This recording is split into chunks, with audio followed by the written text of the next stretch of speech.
교가 됐는지 모르겠는데 내가 선교사다. 이 말씀을 보다가 딱 떠오르는 거예요. 내가 아나니아다. 이 상표 등록은 박경수 대표님이 허락을 받고 하겠습니다. 오늘 말씀은 어째 성경을 잘못 못 바꿨네요. 사도행전 9장 19절에서 27절까지 말씀 중에서 19절에서 22절까지 말씀을 먼저 우리가 드리도록 하겠습니다. 즉시 복음을 전하는 사울. 우리 복음을 전하는 사울은 이미 잘 알고 있는데 즉시 19절부터 사울이 제자들과 함께 며칠 있을 새 즉시로 각 회당에서 예수가 하나님의 아들이심을 전파하니 예수를 그리스도라 증언하여 유대인들을 당혹하게 하니라. 지금까지 말씀을 들으신 분들은 왜 주변 사람이 당혹해 하는지 이유를 아실 것입니다. 이제부터 예수님을 믿는 사람들을 공격하던 사울이 예수님을 공격하던 사울의 변화된 삶을 우리가 보게 될 것입니다. 여기서 우리가 중요한 것은 바라보는 방향이 중요합니다. 무엇을 위한 변화인가 이 부분이죠. 그래서 사울의 before, after 삶을 비교해서 잘 살펴보고 싶은 것입니다. 왜냐하면 이 삶의 변화는 우리의 삶에도 매우 중요한 지침이 되기 때문에 그렇습니다. 사실 사울의 변화는 그에게만 특별히 일어나는 것이 아닙니다. 제가 지난주에 말씀을 드린 대로 예수 믿는 사람에게 일반적으로, 다시 말씀드립니다. 일반적으로 일어나야 할 일이죠. 일어나는 일들입니다. 왜냐하면 우리 인생도 사울과 똑같이 유턴하게 하셔서 죽음의 자리에서 생명의 길로 들어서게 하셔서 우리가 구원받는 하나님의 백성이 되게 하셨기 때문입니다. 이게 엄청난 애프터죠. 여기에 그치지 않고 나를 부르신 비전까지 확인해가며 그 비전에 붙들린 삶을 사는 것은 성령의 권능을 체험하며 사는 삶이기 때문에 그 삶 자체가 축복입니다. 그래서 이주민들에게 복음을 전하기 위해서 모여있는 우리 다카 성경인 공동체 각자는 축복된 삶을 살고 있는 것이 된다라는 것입니다. 저는 이 삶이 참 행복합니다. 계속 살고 싶어요. 따라서 아나니아와 사울을 부르셔서 만나게 하신 그 배경과 그 이후 사울의 변화된 삶을 보면서 왜 우리가 이 자리에 서 있지? 그 정체성을 깨달을 수 있는 귀한 사례로 삼고 싶은 것입니다. 일반적인 사례입니다.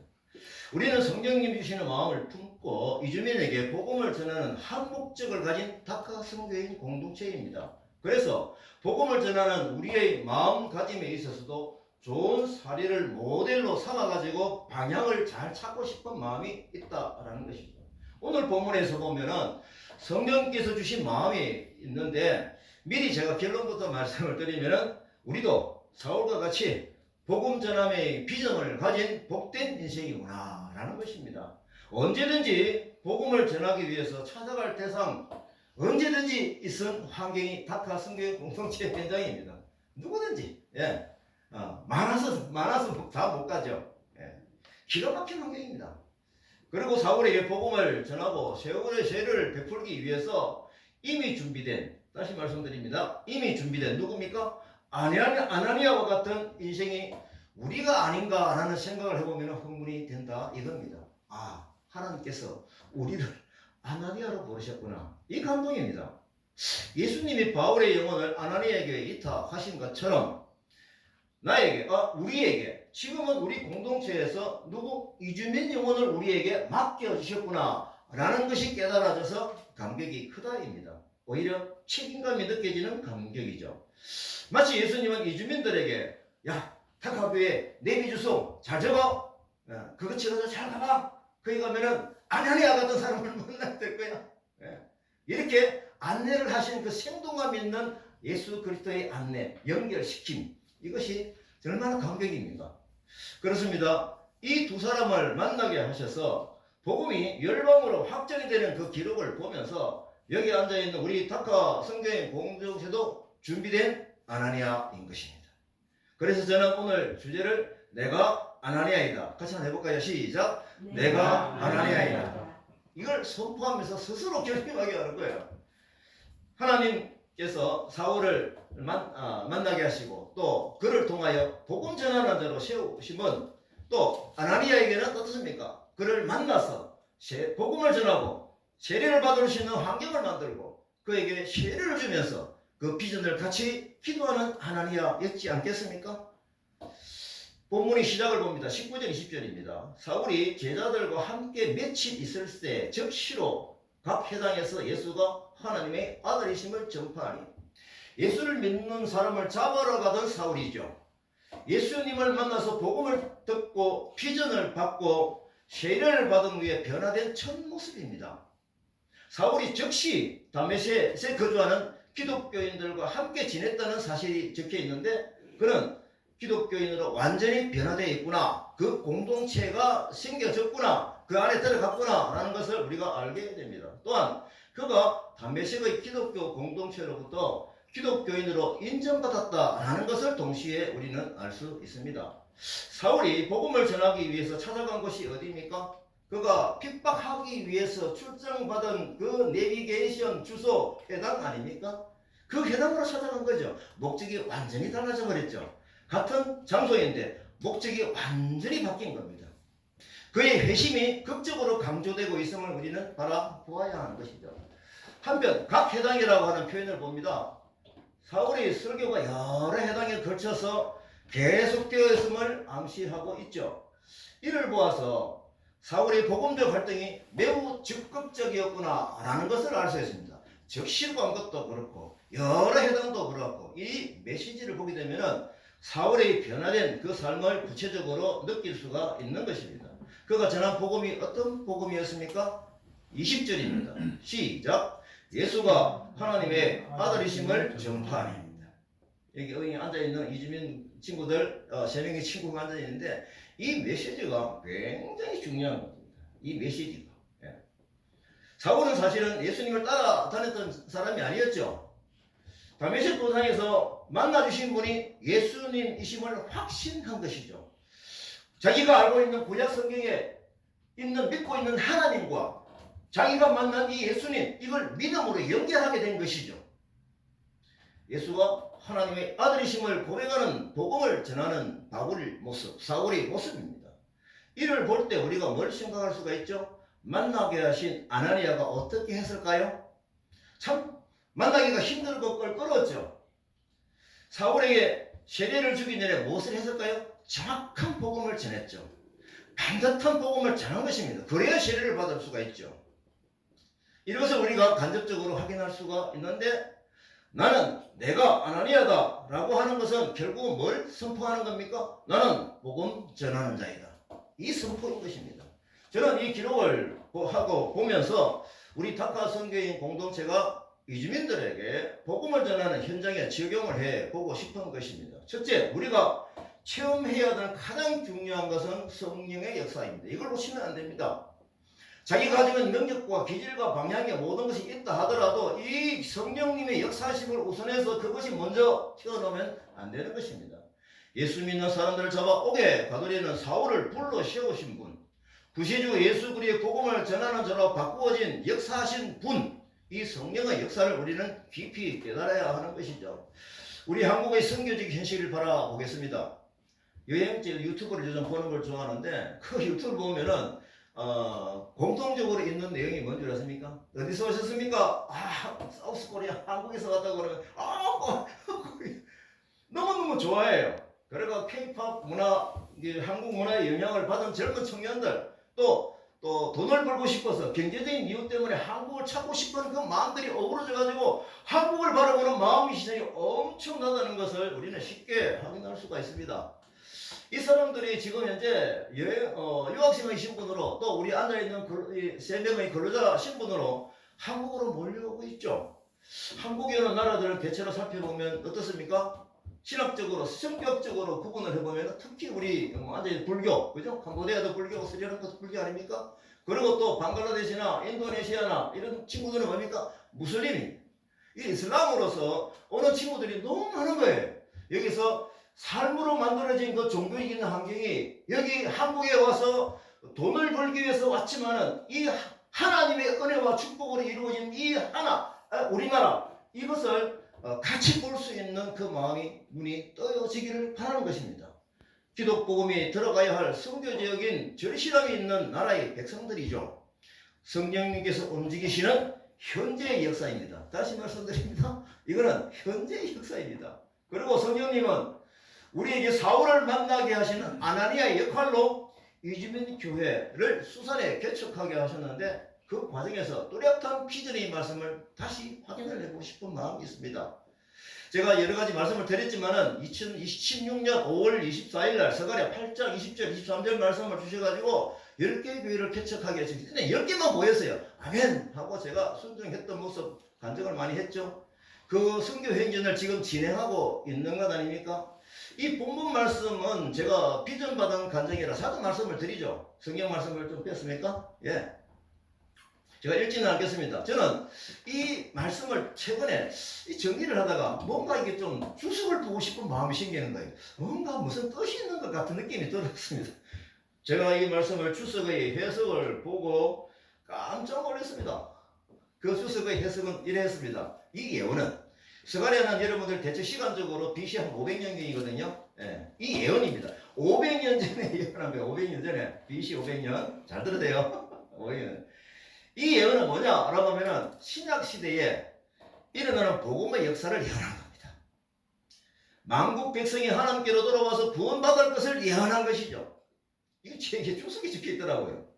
그런 느낌이 왔었는데 이 예언 가운데 몇 가지 특색이 뭐냐라고 제가 메모를 해봤습니다. 한 민족만 아니고 각국 민족이 주님께 돌아온다. 그리고 저들이 서로 하나님께 돌아가고자 하고 근면을 한다. 이 예언입니다. 세 번째 예언은 개인적으로 또는 자발적으로 돌아온다. 그 다음에 여호와께 은혜를 받으려고 돌아온다. 그 다음에 유대인이 복음 운동의 지도자가 될 것이라는 예언입니다. 제가 깜짝 놀랐죠. 자, 그러면 이방인 10명의 유대 한 사람을 따른다는 의미가 뭡니까? 이방인 다수가 우리 믿는 한국 사람이 믿는 사람에게로 우리는 지금 상황이 바뀌어져 있는 겁니다. 초기에는 그렇죠. 초기 기독교의 역사에서는 유대인들이 그 자리에 복음을 전하는 자로 우뚝 서 있었지만 이것이 열방으로 흘러오면서 지금 우리에게 이런 사명이 와 있다라고 하는 현실감으로 바라보는 성경인 것입니다. 소수의 사도들이 전도의 열심으로 복음을 전하는 그 예언이 여기에 뚜렷하게 들어있는 것이죠. 여기와 비슷하게 연결되는 말씀이 또 있어요. 요한복음 4장 22절. 너희는 알지 못하는 것을 예배하고 우리는 아는 것을 예배한다. 이런 구원이 유대인에게서 납니다. 빨간 것이 같이 읽습니다. 시작. 이는 구원이 유대인에게서 납니다. BC 500년간의 기름 같은 말씀을 드렸는데 이 서갈의 예언의 말씀은 지금 한국에서 일어나고 있습니다. 놀랍지 않습니까? 이 관점으로 한국의 영적인 상황을 보게 되면 사도행전 9장 6절과 비교를 해보는 겁니다. 너는 일어나 시내로 들어가라. 예수님께서 사울에게 회심시킨 사울에게 지금 이제 현장에서 말씀하신 내용이죠. 네가 행할 것을 너에게 이룰 자가 있다. 이렇게 안내를 하셨고요. 이 말씀은 우리의 포지션인 다카교회 입장에서 보게 되면은 복음을 듣고 비전을 세워야 하는 이주민들에게 뭐라고 합니까? 다카로 가라. 그 다카에 가면은 너에게 행할 것을 이룰 자가 있다. 이렇게 말씀으로 저희들은 깨달아지는 것입니다. 또 사울을 만나게 하신 아나니아에게 하신 말씀을 봅니다. 사도행전 9장 10절입니다. 다메섹에 아나니아는 제자가 있다. 주께서 환상 중에 부릅니다. 누구를요? 아나니아를요. 뭐라고 얘기했습니까? 유다의 집에서 다소 사람 사울이라고 하는 사람을 찾아라. 그가 기도하는 중이니라. 이렇게 말씀하셨습니다. 이렇게 해서 두 사람이 만나서 이 역사가 이루어지는 것이거든요. 우리의 포지션인 다카 교회 입장에서 보게 되면은 그래서 뭡니까? 내가 아나니아다. 바로 이것입니다. 이 관점으로 볼 때 성령님은 우리로 하여금 이곳 수산의 이주민 교회인 다카 교회를 개척하게 하신 것 얼마나 감사입니까? 감격입니까? 이는 아나니아에게 사울이라는 청년을 만나게 하신 바로 그 과정이 되는 것이죠. 예수님이 사울에게 말씀하셔서 아내아들을 만나게 하신 것처럼 우리로 하여금 이주민들에게 또 만나게 하시고 또 이주민들은 다카 교회를 가고 싶은 마음을 주셔서 우리에게 이 장소에서 만나게 하셨다라는 것을 깨닫습니다. 제가 무리하게 적용을 했습니까? 이 말씀을 보니까 그렇게 막 깨달아져요. 흥분이 되죠. 만약에 이것이 알맞은 적용이라고 하면은 우리가 무엇을 해야 하는가라는 것을 선명하게 깨닫고 나가야 하는 것이죠. 우리는 아나니아처럼 예수님을 소개하고 복음을 전하여서 세례를 주는 일에 적극적으로 집중해야 되죠. 왜요? 아나니아이기 때문에. 아나니아가 그렇게 했지 않습니까? 우리 닭가현성의 공동체는 이 과정의 사명에 우선하여 눈을 떠야 하는 것입니다. 그래서 나의 역할을 다시 한번 선포하십시다. 시작. 내가 아나니아이다. 다른 각도로 제가 이 상황을 한번 살펴보겠습니다. 제가 저희 영적 멘토신 이강천 목사님, 그분이 책을 쓰신 것 중요한 내용은 제 머릿속에 들어있거든요. 마지막 시대 마지막 주자라는 책에 보게 되면은 이스라엘에서 시작된 그 복음의 깃발이 유럽으로 옮겨졌다. 그리고 서쪽으로 진행이 되었다. 이 성경의 역사가 그렇다는 거죠. 이건 여러분들 지금은 많이 아실 겁니다. 이 당시에 책이 나올 때는요, 굉장히 중요한 방향을 지적하신 것이죠. 그 복음의 깃발이 유럽에서 어디로? 미국으로. 미국에서 이 복음의 깃발이 어디로? 한국으로 진행되고 있다라고 기록이 되어져 있습니다. 이러한 시각이 맞다면은 우리에게 맞아떨어진 상황이 분명히 보이는 것이죠. 하나님의 계획표대로 땅끝까지 전해져야 하는 세계 선교행전의 복음의 깃발이 서쪽으로 가면서 지금 이 한국 땅에 있다라고 하는 것입니다. 이 복음을 듣는 캄보디아 친구, 스리랑카 친구들이 하나님의 마음의 성령의 마음을 품고 이것을 믿음으로 고백하는 개인적인 위치에서 떠나지 않고 민족에게 가서 복음을 전하는 위치에 간다라고 하면은 나라를 살리는 지도자가 될 것입니다. 자, 그래서 닭가 선교인 공동체로서 이 자리에 앉아있는 여러분은 또 저는 우리는 하나님의 세계 선교 행정 선상에 들어있는 것이 되는 것이죠. 그래서 복된 인생입니다. 우리 공동체는 열방복음과 열방예배를 통해서 이 목적을 지향해야 나가야 합니다. 그래서 열방예배의 메시지 방향도 이 지향점을 향해서 가는 것입니다. 집중하는 것이죠. 길에서 만난 우리 이주민들을 닭하러 오게 합니다. 복지인 한국어 공부와 만찬으로 같이 관계를 맺고 좋은 관계를 맺습니다. 기회를 만들어서 복음을 전합니다. 믿음의 고백을 하는 친구에게 세례를 베풉니다. 자생적으로 복음을 전하는 자로 저희들이 되기를 원하며 기도합니다. 그래서 우리가 열방 예배를 통해서 또렷한 복음 메시지로 예수님을 영접하는 기도를 하게 하는 것이죠. 이 사역을 위해서 헌금을 하고 중보기도하는 동력자들도 현장의 사역자는 아니지만은 내가 아나니아이다 입니다. 제가 살짝 말씀을 드린 적이 있는데 우리는 아나니아의 부름을 생각하면서 이주민을 접촉하는 한 과정을 소홀하고 싶지 않다라는 마음 때문에 이걸 좀 표를 만들어서 제가 가지고 있습니다. 이거는 제가 계속 기도하면서 보고 있는 내용입니다. 닭가 선교인 공동체 이주민 선교 방향, 감사합니다. 우리가 어떤 자세로 복음을 전하며 집중해야 될 것이냐라고 합니다. 누리호를 닭하로 이 로켓을 열방으로 발사해서 그곳에서 목적한 역할을 하게 하는 이 과정을 저희들이 긴장하면서 보겠다 이 마음입니다. 한번 보십시오. 이 누리호, 이 이승공 이승을 개발한 사람들이 이 앉아가지고 올라가는 그걸 보면서 뭐 어떤 마음을 가지겠습니까? 1호 점화 성공, 와 박수 치겠죠? 올라가다 이게 1호에서 이제 2호실로 다시 넘어갑니다. 점화가 이어져야 되죠. 딱 그렇게 이어지면 또 박수로 치겠죠? 긴장감이 있는 거죠. 마찬가지입니다. 3단계 점화가 있습니다. 그래서 이것을 우리가 과정으로 볼 때 길에 나가가지고 만나가지고 전화번호 받고 서로 사진 받고 알겠습니다 라고 하는 건 1단계. 그 다음 2단계 가는 거 확률이 너무 적었는데 우리 박경수 대표는 그걸 듣고 이것을 만나기 쉽도록 2단계 점화가 효과적으로 올 수 있도록 이 상태를 오게 하는 아이디어를 주셔서 오게 된 것이죠. 그래서 여기 와서 한국어 공부 등으로 계속적으로 만남을 하게 하는 것이 2단계 점화이죠. 그 다음에 3단계 점화는 무엇일까요? 복음을 전하고 열방예배에 참석하게 함으로써 닭하 교회 열방예배 공동체로서 양육하고 세례를 받게 하는 이걸 우리가 한 과정을 신경을 쓰겠다라고 하는 것입니다. 그러면 이들이 어떻게 변할까요? 4단계는 그 목적하는 바 영상을 보내는 거죠. 목적하는 바 사진을 찍어서 보내고 그래서 결국은 영적 공동체 리더로서 복음을 전하게 하고 역파송을 하는 것이 우리의 목표이다 라고 하는 이 과정을 생각하고 싶은 겁니다. 4단계 영상 보내기는 사울처럼 변화된 모습을 기대하면서 비전으로 품는 과정이죠. 사울의 비포와 애프터의 변화는 극적인 변화인데 성령님께서 사실을 모범적인 사례로 우리에게 보여주신 것입니다. 무엇일까요? 우리가 따라가야 될 길이죠. 이 비포와 애프터의 변화는 예를 들어서 제가 이렇게 생각을 해봤습니다. 낡은 아파트를 바꾸는 방법 여러 가지가 있더라고요. 첫째 뭡니까? 리모델링하는 방법이 있더라고요. 두 번째 재건축하는 방법이 있어요. 그 다음에 재개발하는 것이 있습니다. 예. 무엇이든 저희들이 웰컴입니다. 그죠? 그래서 우리가 복음 전하는 자로서 이 여러 가지 패턴을 기대하면서 아나니아가 되어 보자입니다. 재건축은 건물만 새로 지으면 재건축이 되고요. 재개발은 그 기반 시설 전체를 바꾸는 것을 재개발이라고 합니다. 사울의 경우는 제가 보니까 재개발 수준인 거예요. 영적인 영향력이죠. 우리가 열방예배 때에 예수님을 영접하는 믿음의 고백을 하게 하기 위해서 지금까지 9번의 메시지를 우리 송 전도사님이 계속 말씀으로 권고를 했죠. 말씀을 드렸죠. 지난주에는 저희들이 계획한 대로 예수 믿는 고백의 기도를 하기 위해서 뚜렷한 복음을 전했습니다. 9번의 메시지를 다 들었다고 해서 다 되는 것은 아닙니다. 열려있는 성령의 역사는 언제든지 여러 가지 모양으로 역사를 하실 것입니다.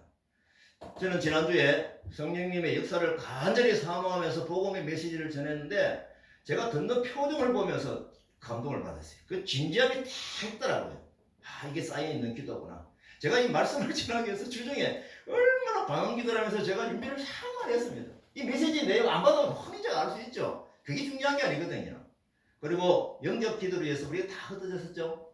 저는 방글 청년과 네팔 청년을 맞이했습니다. 특히 히잡을 쓴 방글 여 청년은 제가 딱 얘기를 하면서 설교 들을 때도 그렇고요. 그 다음에 따로 만나가 얘기할 때도 좀 더 깊은 얘기를 듣고 싶은 그 따뜻한 시선이 보였어요. 그래서 제가 어제 좀 초대해서 두 부부를 다시 초대해가지고 다시 만나서 얘기도 좀 더 하고 디딤돌을 계속 두는 거죠. 한 가지 놀라운 사실은 오랫동안 주변에서 배회를 하던 방글 청년 댁 지금 힌두교거든요. 예. 여러분들 배 다 하시잖아요. 가면 이 이닥 타고 나버리고 공부도 안 하고 예배 때 복음 메시지를 진지하게 듣는 표정을 제가 확인을 했습니다. 저 뒤에 앉아가지고 고개를 숙여드리고 이날 예수님을 영접한다고 해서 저는 깜짝 놀랐습니다. 참 기뻤죠. 아주 제가 표정을 보면 알거든요. 그 순도가 좀 커요. 그래서 평소에 제가 이 대백에는 산발탄식으로 복음을 계속 전했죠. 그 지난주에 정리된 복음을 전체적으로 다 들은 거예요. 그래서 결심을 한 것입니다. 이후 우리가 메시지는 이제는 내가 선생이 되고 제자 훈련을 시키는 거죠. 이 메시지를 17번 하게 될 것입니다. 그리고 이 친구들에게 세례를 베풀게 되겠죠. 바라기로는 이들이 사울처럼 복음 전하는 사람이 되기 위해서 기도하면서 노력을 하십시다. 그래서 사울이 또 다른 아나니아가 될 것을 기대하고 가십시다. 또 다른 아나니아죠. 또 다른 우리는 어제 처음부터 아나니아였습니까? 처음에는 사울이었죠. 우리 각각 성도인 공동체는 아나니아 공동체입니다. 각자의 역할이 다양하게 작동이 되면서 이들이 복음을 듣고 세례를 받게 하는 일에 집중해야 하는 것이죠. 그 목적이잖아요. 그래서 우리는 각자의 역할을 우리가 성경에서 찾아보고 싶어서 에베소서 4장 11절 16절 말씀을 읽겠습니다. 그가 어떤 사람은 사도로 선지자로 복음 전하는 자로 목사와 교사로 삼으셨으니 목적이 뭡니까? 성도를 온전하게 하여 봉사의 일을 하게 하며 그리스도의 몸을 세우려 하십니다. 그렇게 해서 각 지체의 역할을 하자라는 이 말씀이죠. 각 지체의 분량대로 쓰임을 받아 섬기는데 로마서 8장 28절 말씀처럼 모든 것이 하나님을 사랑하는 자, 그 뜻대로 부르심을 입은 자들에게는 모든 것이 합력하여, 이 모든 것이 앞에서 말했던 여러 지체인 것이죠. 모든 것이 합력하여 하나님의 선을 이룬다라고 하는 것입니다. 이 선을 이루기 위해서는 두 가지 조건이 필요하다. 저는 그렇게 해석을 해요. 하나님을 사랑하는 자가 돼야 돼. 그 뜻대로 부르심을 입은 자가 돼야죠. 각자의 역할에 충실하다면 박하는 자리라도, 청소하는 자리라도, 못 닦는 자리라도 내가 아나니아인 것입니다. 이 목적을 위해서 멀리서 헌금하는 또 중국에 사는 분들도 있거든요. 이분들도 똑같이 이주민 선교에 소원을 품고 있는 내가 아나니아이 됩니다. 자, 이제 사울의 애프터 변화를 보십시다. 22절입니다. 사울은 힘을 더 얻어 예수를 그리스도로 증언하여 다메섹에 사는 유대인들을 당혹하게 하니라. 이 두 가지 느낌이 있죠. 여기서 필자인 누가는 사울이 설교에 대해서 청중들이 반응을 언급했죠. 사울이 회심 결과를 사실은 강조하고 있는 겁니다. 설교가 심했으면 이들이 뭐 그냥 당혹할 리가 있겠습니까? 사울이 복음 전하는 모습을 보고 회당에 모인 비기독교적인 유대인들은 사울의 변화에 깜짝 놀라고 있는 모습입니다. 사실 이 청중의 놀라움은 사울의 회심에 대한 긍정적인 반응이라기보다는 뭡니까? 부정적인 반응이에요. 저 녀석 봐라, 절마 봐라, 이 사투리를 말하면. 이런 반응들이 단지 사울이는 반감을 가지고 있는 그 반응인 것이죠. 하지만 사울은 그게 굴하지 아니하고 뭐습니까? 더욱더 힘을 얻어. 어떻습니까? 내가 만난 예수님이 그리스도다 라고 증명하며 증언하는데 극적인 모델을 보여주고 있습니다. 저를 포함해서 여기에 있는 분들도 느끼시겠지만 제가 여러 사람의 사례를 제가 들어볼 때 회심하는 과정과 비전을 받는 과정이 강도가 큰 사람은 그 길을 끈기 있게 잘 가고 있다라는 것을 저는 많이 확인을 합니다. 사울이 유턴한 인생에 되어서 복음을 전하는 현장에서 고난을 만든 모습이 보입니다. 이러면 안 되는데 예수 믿으면 편안하고 평강이 있고 좋아야 되는데 그런데 살펴보면 사울은 고난을 받는 모습이 나옵니다. 23절에서 25절입니다. 여러 날이 지나며 유대인들이 사울 죽이기를 공모하더니 이 죽일 정도로 공모하네요. 얼마나 악합니까? 25절에 그의 제자들이 밤에 사울을 광주리에 담아 성벽에서 달아내리니라.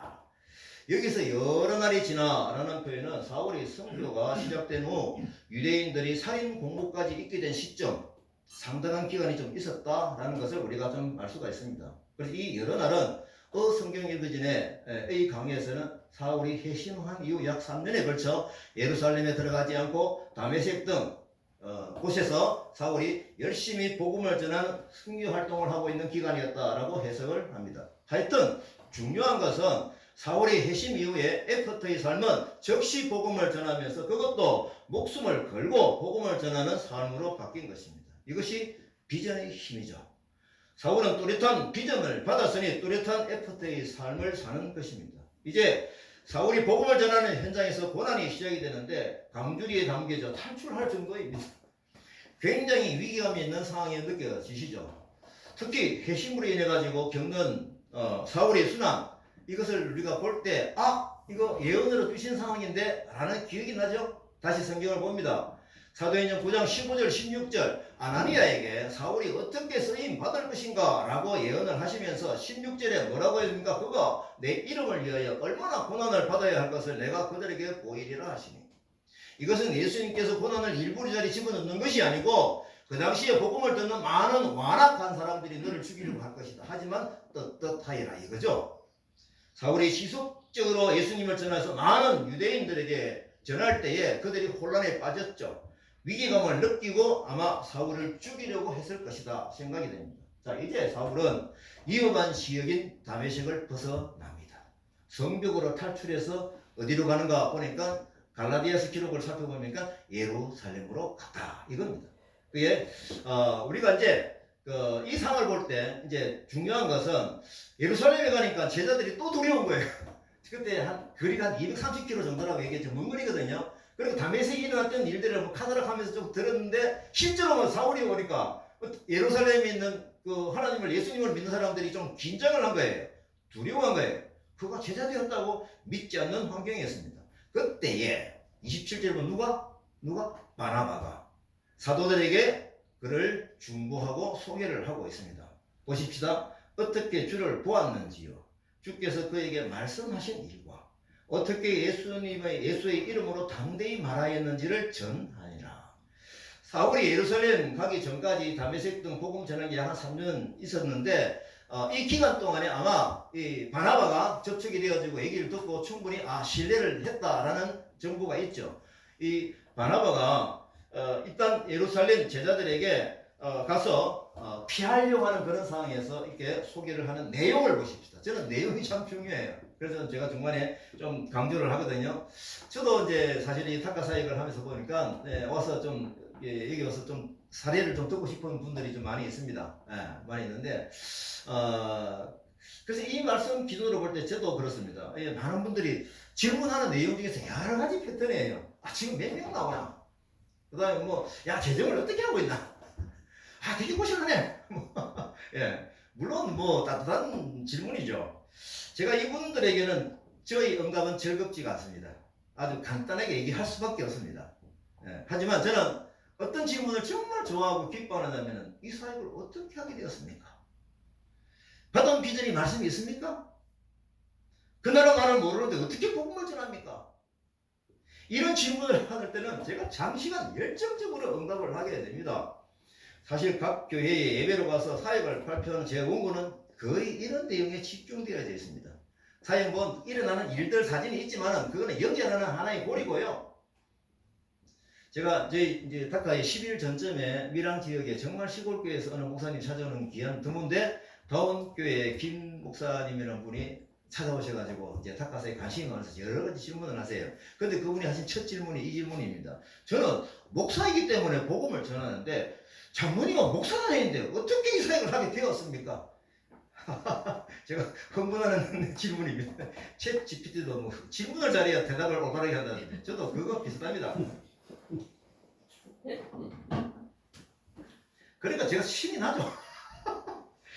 이분을 다시 만나고 싶어요. 약속합니다. 네, 그래서 다시 갈 겁니다. 그 대신 제가 그분한테 그러겠어요. 제가 다음 주에 갈 테니까 주변에 친한 목사님들 같이 좀 모이서 제가 밥 한 끼 사겠습니다. 왜요? 계속 할 말이 있기 때문에 그렇습니다. 여기 계시는 여러분들도 어떤 모양새이든 간에 성령의 인도하심으로 이 자리에 있음을 제가 확신합니다. 왜냐하면 다카에 오셔서 누릴 수 있는 것이 아무것도 없습니다. 오히려 밑빠진 독에 물을 붓는 것 같은 그런 어떤 거절함이 좀 있어요. 절대적으로 섬김이 필요한 장소입니다. 예. 우리 인지사님이 저에게 하시는 거, 어둠에 차츰차츰 늪에 빠지는 것 같아. 근데 말 내용은 맞아요. 그 살리는 늪이지 우리. 이렇게 하다 보니 다카에 오게 되었다라고 하는 것은 우리가 성령님의 타치인 것이 분명하다라는 것입니다. 이 험악한 자리에 왜 누가 먼 거리로, 먼 거리는 구체적으로 부산에서 적어도 1시간 걸릴 텐데요. 제가 다카 사역을 집중하고 싶은 것이 있습니다. 복음을 전하는 기쁨의 공동체입니다. 섬기는 공동체가 가지는 그 기쁨에 집중하고 싶은 것이죠. 성령의 부르심을 받은 공동체로서 코이노니아의 즐거움을 누리고 싶습니다. 그리고 복음 전하는 자로서 가지는 기쁨에 집중하고 싶습니다. 제가 그 비전 이게 말씀을 정언할 때 제가 계속 말씀드린 저는 중국 유학생 사역을 하면서 받은 키보드가 두 가지입니다. 처음부터 이 시절 개척할 때부터 연합사역 그 다음에 개인적으로 복음을 전하는 기쁨이었습니다. 그럼 이게 공동체이면 복음을 전하는 공동체의 기쁨을 당연히 제가 사모할 수밖에 없죠. 이 비전은 이주민 사역을 하면서 받은 전략적인 깨달음으로 오히려 정리를 하고 있습니다. 책임감으로 깨닫는 비전입니다. 최근에 우리 교단 이주민 선교 목사님들에게도 또 전국의 또 대표격인 장로님들, 그 기가 같은 장로님들 위치는 지금 굉장히 높아요. 근데 발표할 시간을 짧게 줘요. 짧게.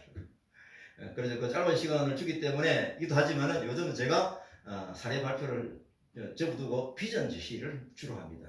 제가 최근에 정리한 비전을 공개하면서 오늘 말씀을 마무리하도록 하겠습니다. 앞에서 말씀드렸던 것은 우리가 어떤 자세로 사역을 해야 될 것인가 라는 것을 깨닫는 대로 PPT를 작업을 했고요.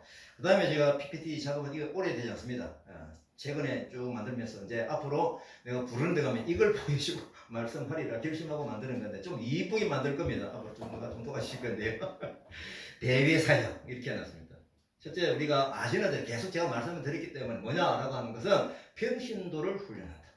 평신도 대상으로 안방 선교 운동을 일으킨다라고 하는 그 방향입니다. 이렇지 아니하고는 전국에 있는 이 이주민 근로자들에게 복음을 정말 충만하게 전하는 환경이 될 수가 없다라는 것을 제가 깨닫기 때문입니다. 그래서 우리에게 주신 이 전도 무기 있잖아요. 이걸 좀 사용하기 좋게 뭡니까? 막 개발을 해. 그게 파일로 만들어 공급한다. 이걸 제가 말씀을 많이 드렸죠. 예. 그 사명으로 만드는 겁니다. 예. 그 다음에 두 번째 뭡니까? 중소도시에 이 복음을 전하는 이런 이주민들 공동체 센터를 좀 연합으로 만드십시오. 라는 것을 제가 말씀을 드립니다. 그래서 복지와 복음의 전략으로 같이 일하여 이 사역을 한다면은 하나님이 정말 기뻐하시는 성교의 깃발이 한국에 왔구나 라는 것을 구체적으로 이것이 나에게 어떻게 적용이 되는가, 우리에게 어떻게 적용이 되는가 라고 하는 현실적인 문제로 받아들이는 그 자세인 겁니다. 그래서 한 교회가 한 나라를 개척하는 플랫폼 교회를 만드는 것, 이것이 또 우리에게 주신 비전입니다. 제가 며칠 전에 미랑 시인님께서 그렇게 목사님들은 말씀을 많이, 큰 교회 목사님 이런 말 잘 안 하는데, 이제부터는 이주민 선교학교 그 계획을 하면서 이제는 각 교회가 한 나라씩 책임지세요. 얼마나 기뻐요. 예? 장로교회는 어느 나라, 성교교회는 어느 나라, 이런 운동을 했으면 좋겠다라고 합니다.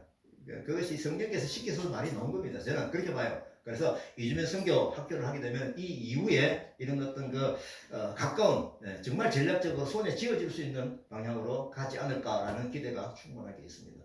그 다음에 우리에게 주신 것은 뿌리산업대학을 통해서 주신 3분의 1 선교 전략이죠. 이 부분은 제가 전에 말씀드린 대로 이거다! 라고 하는 것 때문에 20분 강의를 위해서 제가 이 권사 얘기를 8시간 반복을 했다네. 속초까지 가가지고.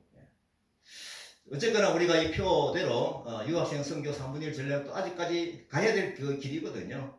그 다음에 공단 외국인 선교 3분의 1 전략, 뿌리산업 유학생 선교 3분의 1 전략. 제가 이 공돌이라서 그런지 이상하게 성경에서 삼겹줄이라는 것 때문에 또 이렇게 성령께서 주시는 아이디어일까라고도 생각을 해봅니다. 그리고 이제 추가로 이거다. 내가 선교사다. 우리 박 교수 대표님 얼마 전에 이 부분의 아이디어를 내놓으셔가지고 했는데 너무 좋아요. 그래서 이것도 우리가 선교 운동을 할 수 있는 좋은 계기가 되겠다라고 하는 생각을 하게 됩니다. 오늘 말씀은 제가 전체적으로 내가 아나니아다라고 생각을 해볼 때 우리의 사명이 새롭게 이게 내가 왜 아나니아가 되면 뭘 해야 되지? 아나니아가 뭘 했지? 바울이 어떤 걸 했지? 바울이 누구지? 이런 부분들이 구체적으로 우리에게 와닿을 수 있겠다는 생각을 해보게 됩니다. 그래서 우리 찬송을 하고 싶은데요.